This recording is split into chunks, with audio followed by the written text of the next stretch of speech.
আরব আমিরাতের golden visa পেলেন শাকিব খান। বাংলাদেশি প্রথম শিল্পী হিসেবে আরব আমিরাতের কালচারাল মিনিস্ট্রি ক্যাটাগরিতে গোল্ডেন ভিসা পেলেন চিত্রনায়ক শাকিব খান। শনিবার বিকালে তথ্যটি নিশ্চিত করে ফেসবুকে পোস্ট করেছেন নির্মাতা প্রযোজক অনন্য মামুন।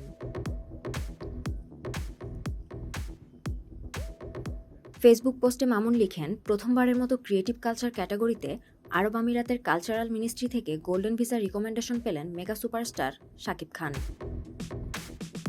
তিনি আরও লিখেন, আরব আমিরাত সাধারণত কিছু বিশেষ ক্যাটাগরিতে গোল্ডেন ভিসা দিয়ে থাকে। ব্যবসা ও এ ক্যাটাগরির জব ছাড়া শুধুমাত্র সরকারিভাবে রিকমেন্ডেশন দিয়ে ট্যালেন্টেড পেওনির হিসেবে ভিন্ন দুইটা ক্যাটাগরিতে তারা সম্পূর্ণ বিনা খরচে সম্মানস্বরূপ গোল্ডেন ভিসা দিয়ে থাকে।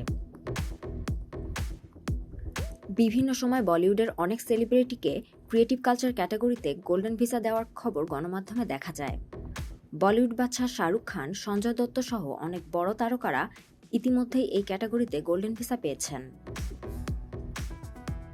এবার সেই একই ক্যাটাগরিতে বাংলাদেশ থেকে প্রথমবারের মতো কালচারাল মিনিস্ট্রি থেকে রিকমেন্ডেশন লেটার পেলেন বাংলাদেশের একমাত্র মেগা সুপারস্টার শাকিব খান। এ বিষয়ে আমার টিম দিনরাত কাজ করেছে। সম্প্রতি বাংলা ভাষার সিনেমাকে বিশ্বের দরবারে বড় আকারে তুলে ধরার যে মিশন নিয়ে আমার টিম কাজ করে যাচ্ছে তারই ক্ষেত্র তৈরি করতে এটি একটি মাইল ফলক। এখন বাকি সব শিল্পীদের গোল্ডেন ভিসার জন্য আবেদন করব।